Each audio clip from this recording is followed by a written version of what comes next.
Buenas tardes. Muchas gracias. Hoy estoy acá para decirles que Occidente está en peligro. Está en peligro porque aquellos que supuestamente deben defender los valores de Occidente se encuentran cooptados por una visión del mundo que inexorablemente conduce al socialismo y, en consecuencia, a la pobreza. Lamentablemente, en las últimas décadas, motivados por algunos deseos bien pensantes de querer ayudar al prójimo y otros por el deseo de pertenecer a una casta privilegiada, los principales líderes del mundo occidental han abandonado el modelo de la libertad por distintas versiones de lo que llamamos colectivismo. Nosotros estamos acá para decirles que los experimentos colectivistas nunca son la solución a los problemas que aquejan a los ciudadanos del mundo, sino que, por el contrario, son su causa. Créanme, nadie mejor que nosotros los argentinos para dar testimonios de estas dos cuestiones. Cuando adoptamos el modelo de la libertad, allá por el año 1860, en 35 años nos convertimos en la primer potencia mundial, mientras que cuando abrazamos el colectivismo, a lo largo de los últimos 100 años, vimos cómo nuestros ciudadanos comenzaron a empobrecerse sistemáticamente hasta caer en el puesto número 140 del mundo. Pero antes de poder dar esta discusión, sería importante que primero viéramos los datos que sustentan por qué el capitalismo de libre empresa no solo es un sistema posible para terminar con la pobreza del mundo, sino que es el único sistema moralmente deseable para lograrlo. Si consideramos la historia del progreso económico, podemos ver cómo desde el año 0 hasta el año 1800 aproximadamente, el PBI per cápita del mundo prácticamente se mantuvo constante durante todo el periodo de referencia. Si uno mira un gráfico de la evolución del crecimiento económico a lo largo de la historia de la humanidad, uno estaría viendo un gráfico con la forma de un palo de hockey, una función exponencial que se mantuvo constante durante el 90% del tiempo y se dispara exponencialmente a partir del siglo XIX. La única excepción a esta historia de estancamiento se dio a finales del siglo XV con el descubrimiento de América. Pero salvando esta excepción, a lo largo de todo el periodo entre el año 0 y el año 1800, el PBI per cápita a nivel global se mantuvo estancado. Ahora bien, no solo que el capitalismo generó una explosión de riqueza desde el momento que se adoptó como sistema económico, sino que, si uno analiza los datos, lo que se observa es que el crecimiento se viene acelerando a lo largo de todo el periodo.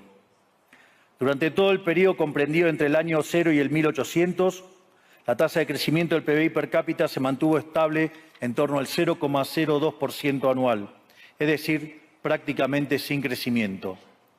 A partir del siglo XIX, con la Revolución Industrial, la tasa de crecimiento pasa al 0,66%. A ese ritmo, para duplicar el PBI per cápita, se necesitarían crecer durante 107 años. Ahora bien, si observamos el periodo entre 1900 y 1950, la tasa de crecimiento se acelera al 1,66% anual. Ya no necesitamos 107 años para duplicar el PBI per cápita, sino 66.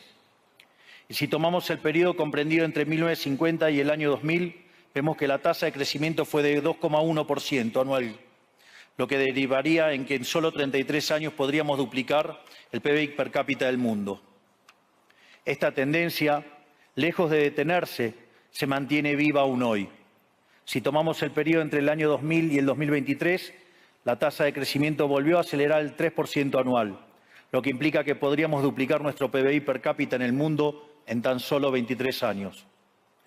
Ahora bien, cuando se estudia el PBI per cápita desde el año 1800 al día de hoy, lo que se observa es que luego de la revolución industrial, el PBI per cápita mundial se multiplicó por más de 15 veces, generando una explosión de riqueza que sacó de la pobreza al 90% de la población mundial.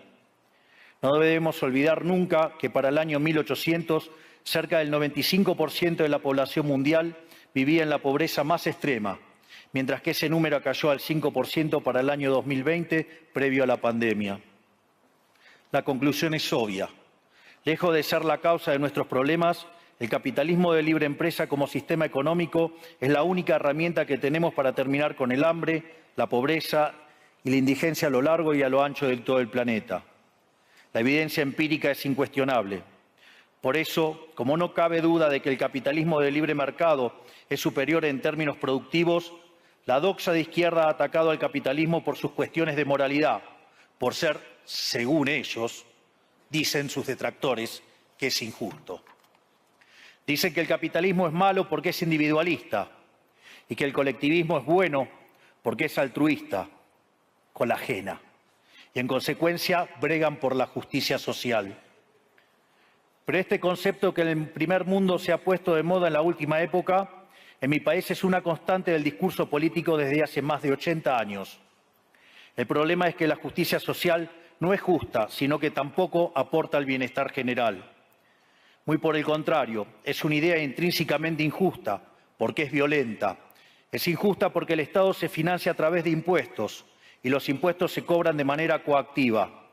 ¿O acaso alguno de nosotros puede decir que paga los impuestos de manera voluntaria?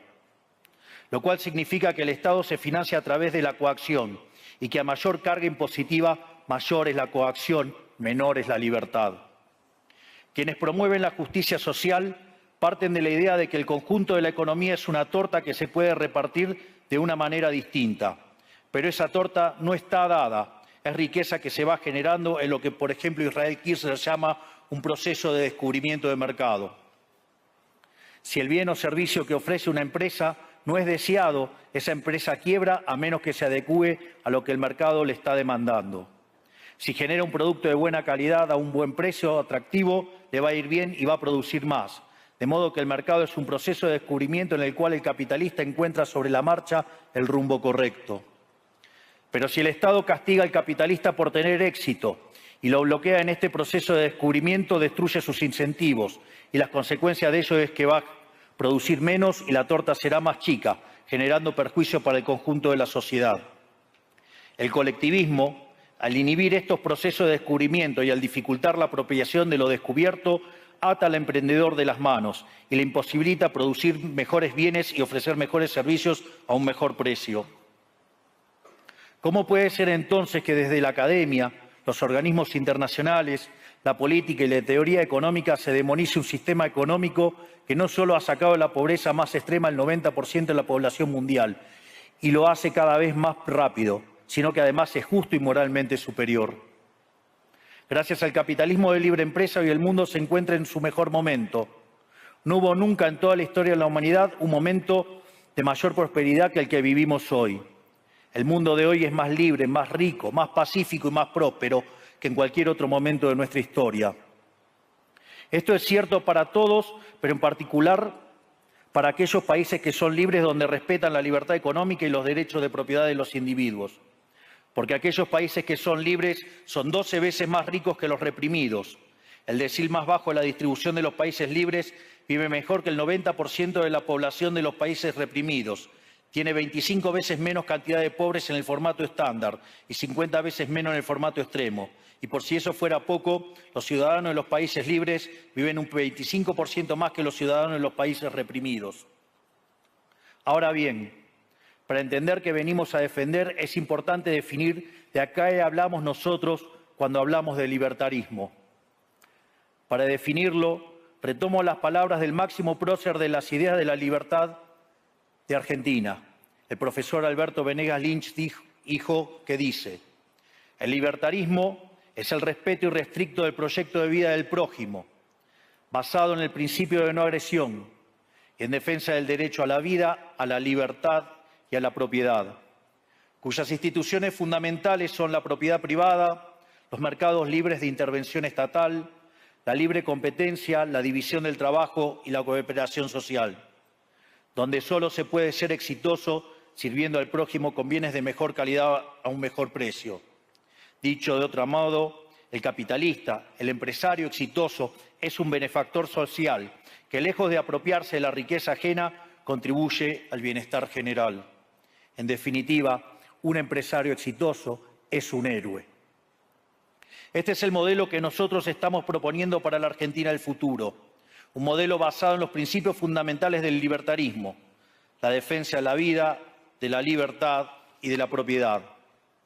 Ahora bien, Si el capitalismo de libre empresa y la libertad económica han sido herramientas extraordinarias para terminar con la pobreza en el mundo, y nos encontramos hoy en el mejor momento de la historia de la humanidad, vale la pena preguntarse ¿por qué digo entonces que Occidente está en peligro? Digo que Occidente está en peligro justamente porque en aquellos países que deberíamos defender los valores del libre mercado, la propiedad privada y las demás instituciones del libertarismo, sectores del establishment político y económico, algunos por errores en su marco teórico y otros por ambición de poder, están socavando los fundamentos del libertarismo, abriéndole las puertas al socialismo y condenándonos potencialmente a la pobreza, a la miseria y el estancamiento. Porque nunca debe olvidarse que el socialismo es siempre y en todo lugar un fenómeno empobrecedor, que fracasó en todos los países que se intentó.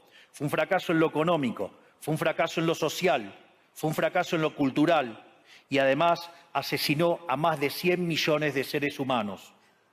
El problema esencial de Occidente hoy es que no solo debemos enfrentarnos a quienes, aún luego de la caída del muro y la evidencia empírica abrumadora, siguen bregando por el socialismo empobrecedor, sino también a nuestros propios líderes, pensadores y académicos que, amparados en un marco teórico equivocado, socavan los fundamentos del sistema que nos ha dado la mayor expansión de riqueza y prosperidad de nuestra historia. El marco teórico al que me refiero es el de la teoría económica neoclásica, que diseña un instrumental que, sin quererlo, termina haciendo funcional la intromisión del Estado, el socialismo y la degradación de la sociedad. El problema de los neoclásicos es que, como el modelo del que se enamoraron no mapea contra la realidad, atribuyen el error al supuesto fallo del mercado, en vez de revisar las premisas de su modelo. Sobre texto de un supuesto fallo de mercado, se introducen regulaciones que lo único que generan es distorsiones en el sistema de precios que impiden el cálculo económico y, en consecuencia, el ahorro, la inversión y el crecimiento. Este problema radica esencialmente en que ni siquiera los economistas supuestamente libertarios comprenden qué es el mercado, ya que si se comprendiera, se vería rápidamente que es imposible que exista algo así como un fallo de mercado. El mercado no es una mera descripción gráfica de una curva de oferta y otra de demanda en un gráfico.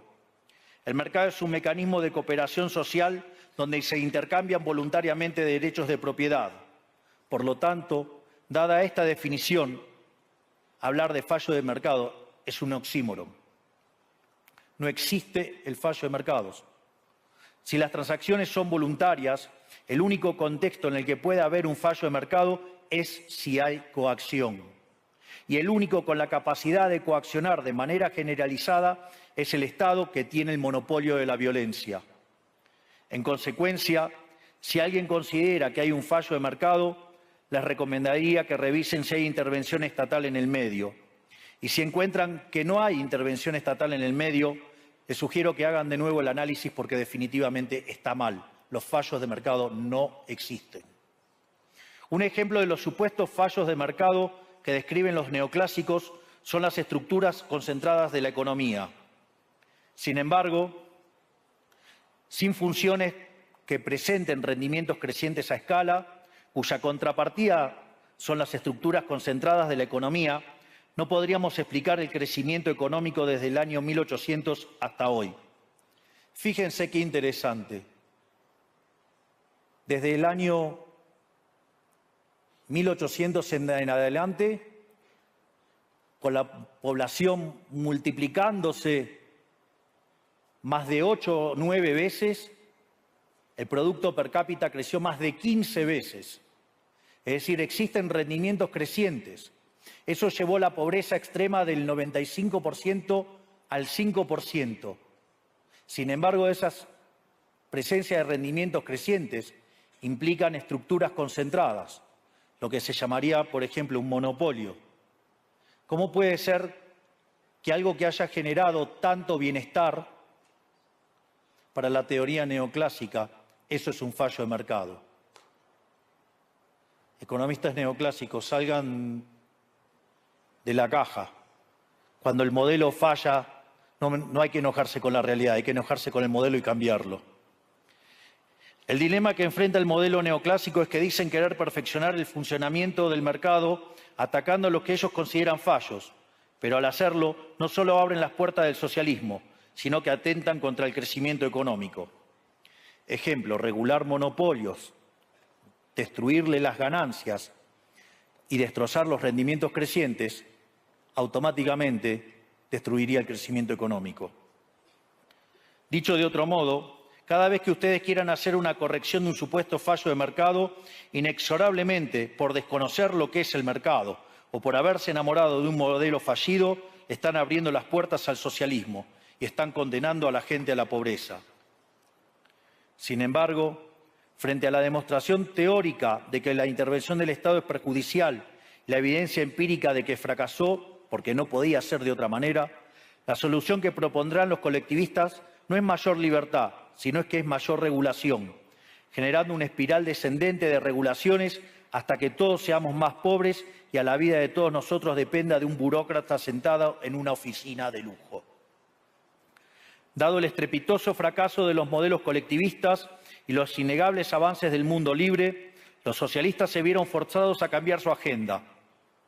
Dejaron atrás la lucha de clases basada en el sistema económico para reemplazarla por otros supuestos conflictos sociales igual de nocivos para la vida en comunidad y para el crecimiento económico. La primera de estas nuevas batallas fue la pelea ridícula y antinatural entre el hombre y la mujer. El libertarismo ya establece la igualdad entre los sexos. La piedra fundacional de nuestro credo dice que todos los hombres somos creados iguales, que todos tenemos los mismos derechos inalienables otorgados por el Creador, entre los que se encuentran la vida, la libertad y la propiedad. En lo único que devino esta agenda del feminismo radical es en mayor intervención del Estado para entorpecer el proceso económico, darle trabajo a burócratas que no le aportaron nada a la sociedad, sea en formato de ministerios de la mujer o organismos internacionales dedicados a promover esta agenda. Otro de los conflictos que los socialistas plantean es del hombre contra la naturaleza. Sostienen que los seres humanos dañamos el planeta y que debe ser protegido a toda costa, incluso llegando a abogar por mecanismos de control poblacional o en la agenda sangrienta del aborto. Lamentablemente, estas ideas nocivas han pregnado fuertemente en nuestra sociedad. Los neomarxistas han sabido cooptar el sentido común de Occidente. Lograron esto gracias a la apropiación de los medios de comunicación, de la cultura, de las universidades y sí, también de los organismos internacionales. Este último caso es el más grave, tal vez, porque se trata de instituciones que tienen enorme influencia en las decisiones políticas y económicas de los países que integran esos organismos multilaterales. Por suerte, somos cada vez más los que nos atrevemos a levantar la voz, porque vemos que si no combatimos frontalmente estas ideas, el único destino posible es que cada vez vamos a tener más Estado, más regulación, más socialismo, más pobreza, menos libertad y, en consecuencia, peor nivel de vida. Occidente, lamentablemente, ya comenzó a transitar este camino. Sé que a muchos les puede sonar ridículo plantear que Occidente se ha volcado al socialismo, pero solo es ridículo en la medida que uno se restringe a la definición económica tradicional del socialismo, que establece que es un sistema económico donde el Estado es el dueño de los medios de producción. Esta definición debería ser, desde mi punto de vista, actualizada a las circunstancias presentes. Hoy los Estados no necesitan controlar directamente los medios de producción para controlar cada aspecto de la vida de los individuos. Con herramientas como la emisión monetaria, el endeudamiento, los subsidios, el control de la tasa de interés, los controles de precios y las regulaciones para corregir los supuestos fallos de mercado pueden controlar los destinos de millones de seres humanos. Así es como llegamos al punto en el que, con distintos nombres o formas, buenas partes de las ofertas políticas generalmente aceptadas en la mayoría de los países de Occidente son variantes colectivistas.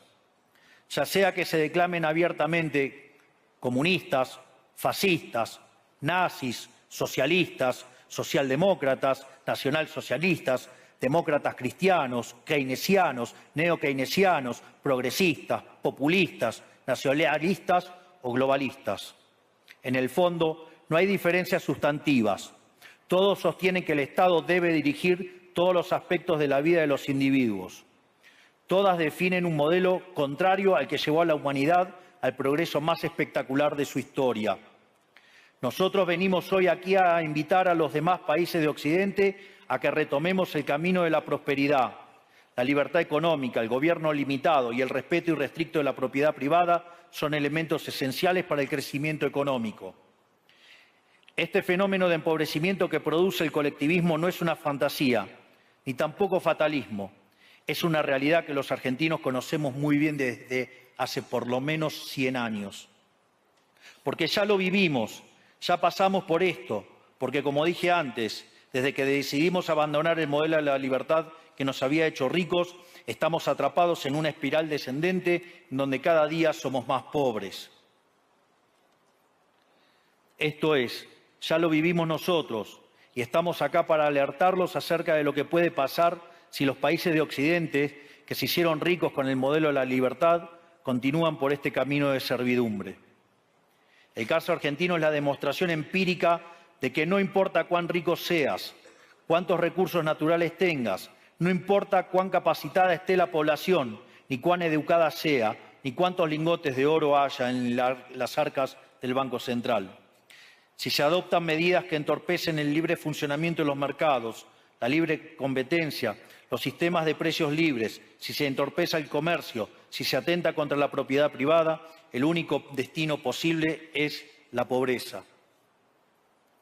Por lo tanto, para finalizar, quiero darles un mensaje a todos los empresarios aquí presentes y a los que no están, pero nos están siguiendo desde todas partes del planeta. No se dejen amedrentar ni por la casta política ni por los parásitos que viven del Estado. No se entreguen a una clase política que lo único que quiere es perpetuarse en el poder y mantener sus privilegios. Ustedes son benefactores sociales, ustedes son héroes, ustedes son los creadores del periodo de prosperidad más extraordinario que jamás hayamos vivido. Que nadie les diga que su ambición es inmoral. Si ustedes ganan dinero es porque ofrecen un mejor producto a un mejor precio, contribuyendo de esa manera al bienestar general. No cedan al avance del Estado. El Estado no es la solución. El Estado es el problema mismo. Ustedes son los verdaderos protagonistas de esta historia y sepan que a partir de hoy cuentan con Argentina como un aliado incondicional. Muchísimas gracias y ¡viva la libertad, carajo!